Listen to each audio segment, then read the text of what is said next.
Om Sai Ram. Sri Sai Sacharita, Chapter 10. Sai Baba's mode of life, his sleeping plank, his stay in Shirdi, his teachings, his humility, Nanavali, the easiest path. Remember him, Sai Baba, always with love, for he was ever engrossed in doing good to all and was always abided in his self. To remember him only is to solve the riddle of life and death. This is the best and the easiest sadhanas as it involves no expenditure. A little exertion here brings great reward. So, as long as our senses are sound, we should minute by minute practice this sadhana. All other gods are illusionary. Guru is the only God. If we believe in Sadguru's holy fate, he can change our fortune for the better. If we serve him sincerely, we get rid of our worldly afflictions. We need not study any philosophy like the Navya or the Mimamsa. As we trust the helmsman in the crossing river and seas, so we have to trust our Sadguru in getting over the ocean of worldly existence.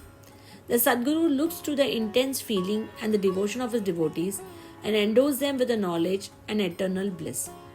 In this chapter, Baba's mendicancy and devotees' experiences and other subjects are dealt with. Let the readers now hear where and how Baba lived and how he slept and how he taught, etc. Baba's wonderful bedstead. Let us first see where and how Baba slept. Mr. Nana Sahib Dengle brought for Sai Baba a wooden plank about 4 arms in length and about a span in breadth for sleeping upon. Instead of keeping the plank on the floor and then sleeping on it, Baba tied it like a swing to the rafters of the masjid with old shreds or rags and commenced to sleep upon it. The rags were so thin and worn out that it was a wonder how they could bear or support the weight of a plank itself, let alone the weight of Baba. But somehow or the other, it was Baba's sheer leela that the worn out rags did sustain the plank along with the weight of Baba on it. On the 4 corners of this plank, Baba lighted panthis, the earthen lamps, one at each corner, and kept them burning the whole night. It was a sight for gauze to see Baba sitting or sleeping on this plank. It was a wonder to all how Baba got up and got down the plank. Out of curiosity, many curious observers kept watching the process of mounting and dismounting, but none succeeded. As crowds began to swell, so as to detect this wonderful feat, Baba one day broke the plank into pieces and threw it away. Baba had all the 8 Mahasiddhis at his command. He neither practiced nor craved for them. They came to him naturally as a result of his spiritual perfection. Manifestation of Brahma. Though Sai Baba looked like a man, 3 cubits and a half in length, still he dwelt in the hearts of all.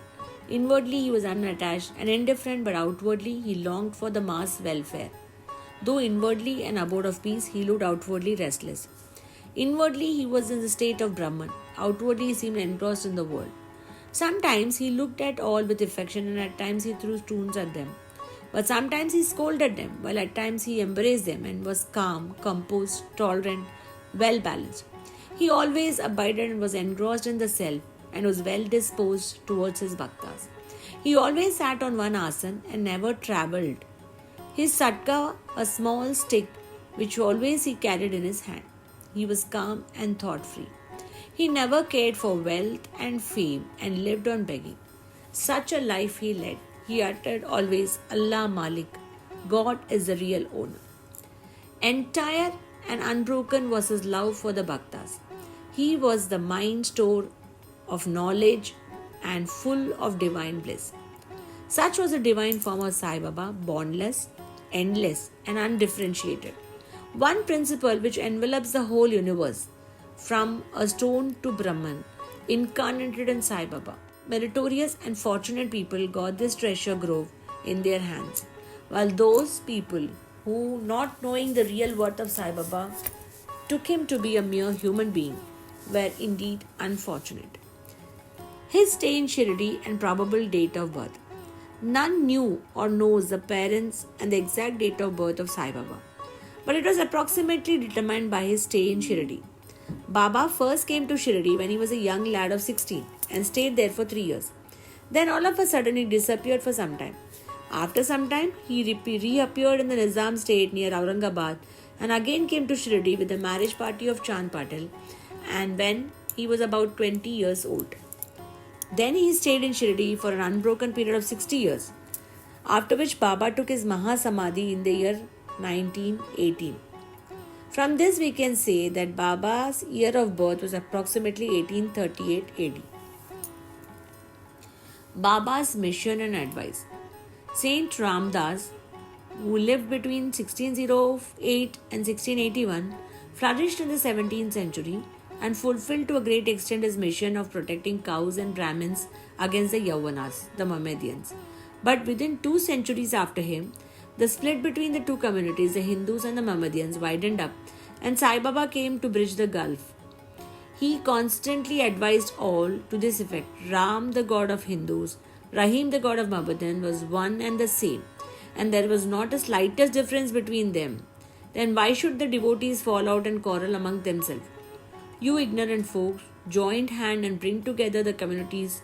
Act sanely. You will gain your object of national unity. It is not good to dispute and argue. So don't argue, don't emulate others. Always consider your interest and welfare. The Lord will protect you. Yoga, sacrifice, penance, and knowledge are the means to attain God. If you do not succeed in this by any of these means, in vain is your birth. If anyone does any evil unto you, do not retaliate. If you can do anything, do some good to others. This is, in short, Baba's advice to all. And this will stand in good stead both in material and spiritual matters. Sai Baba as Sadguru. There are many so-called gurus who go about from house to house with chambals and veena in their hands and make a show of their spirituality. They blow the mantras into the ears of the disciples and extract money from them.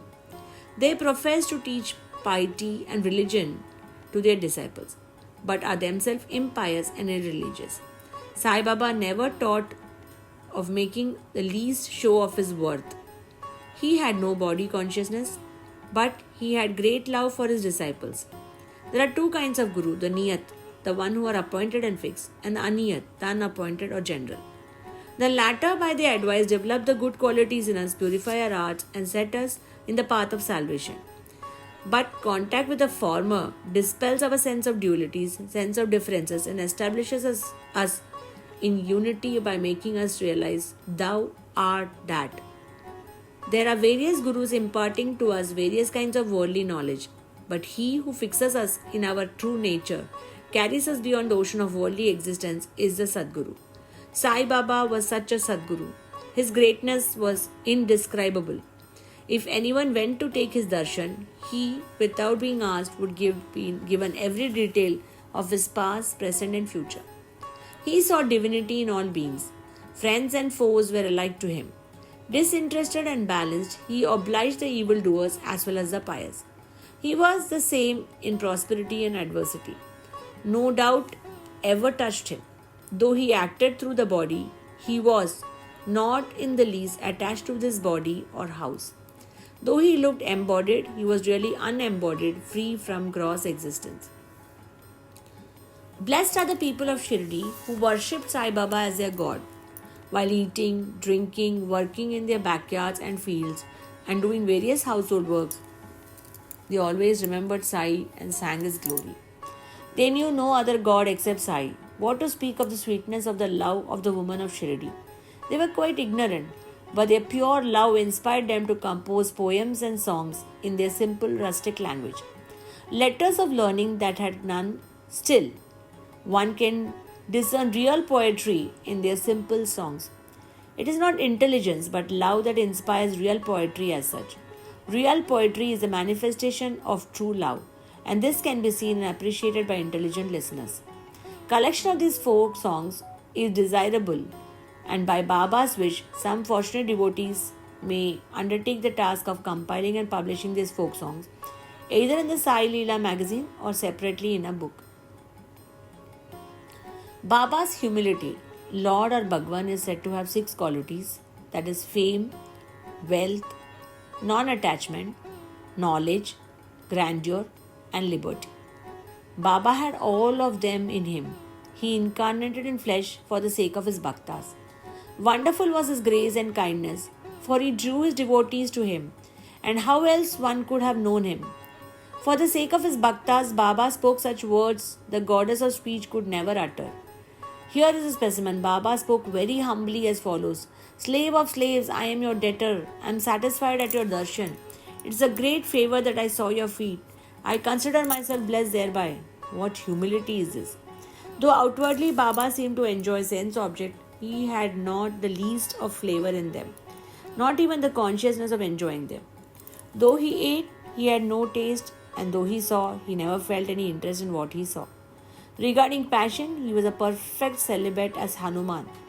He was not attached to anything. He was pure consciousness, the resting place of desire, anger, envy, and other feelings. In short, he was disinterested, free, and perfect. A striking instance may be cited in illustration of this statement. Nanavalli. There was in Shirdi a quaint and pure fellow by the name Nanavalli. He looked at Baba's works and affairs. He once approached Baba, who was seated on a gadi, and asked him to get up as he wanted to occupy the same. Baba at once got up and left the seat which he had occupied. After sitting there a while, Nanavalli got up and asked Baba to resume his seat. Then Baba sat down and Nanavalli fell at his feet. Baba did not show the slightest displeasure in being dictated or ousted. This Nanavalli loved Baba so much that he breathed his last on the 13th day of Baba's Mahasamadhi. The easiest path, hearing the stories of the saints and being in their company. Though Sai Baba acted outwardly like an ordinary man, his action showed extraordinary wisdom and skill. Whatever he did was done for the good of his devotees. He never prescribed any asana, regulation of breathing, or any riots to his bhaktas. Nor did he blow any mantra into their ears. He told them to leave off all cleverness. And always remember, Sai, Sai. If you did that, he said, all your shackles would be removed and you would be free. Sitting through 5 fires, sacrifices, chanting 8-fold yogas are possible for Brahmins only. They are of no use to other classes. The function of the mind is to think. It cannot remain without thinking for a minute. If you give it a sense object, it will think about it. If you give it a guru, it will think about the guru. So you have heard most attentively the grandeur of Sai Baba. This is natural remembrance of Sai. Hearing the stories of the saint is not difficult, as other sadhanas mentioned above. They remove all fear of the sansara, the worldly existence, and take you to the spiritual path. So listen to these stories, meditate on them, and assimilate them. You may do and attend to your worldly duties, but give your mind to Sai and his stories, and then he is sure to bless you. This is the easiest path, but why do you not take it at all? The reason is that without God's grace, we do not get the desire to listen to the stories of the saints. With God's grace, everything is smooth and easy. Hearing the stories of the saints is in a way keeping their company.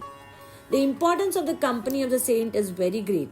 It removes our body consciousness and egoism, destroys completely the chain of birth and death, cuts asunder all the knots of the mind and takes it to God, who is pure consciousness. It certainly increases our non-attachment to sense objects and makes us quite indifferent to the pleasures and pains and leads us onward on a spiritual path. If you have no other sadhana such as uttering God's name, worship or devotion, but if you take refuge to them wholeheartedly, they will carry you off safely across the ocean of worldly existence. It is for this reason that the saints manifest themselves in this world. Even sacred rivers such as Ganges, Godavari, Krishna, Kaveri, which wash away the sins of the world, desire that the saints should come to them for a bath and purify them. Such is the grandeur of a saint. We attain Baba's feet only because of our merits in the past birth. We conclude this chapter with meditation on Sai's form. He, the graceful and handsome Sai, standing on the edge of the masjid and distributing udhi to each and every bhakta. With the view of the bhakta's welfare, he, who thinks the world as an illusion and who is ever engrossed in supreme bliss, before him we humbly prostrate ourselves. Bow to Sri Sai, peace be to all. Om Sai Ram.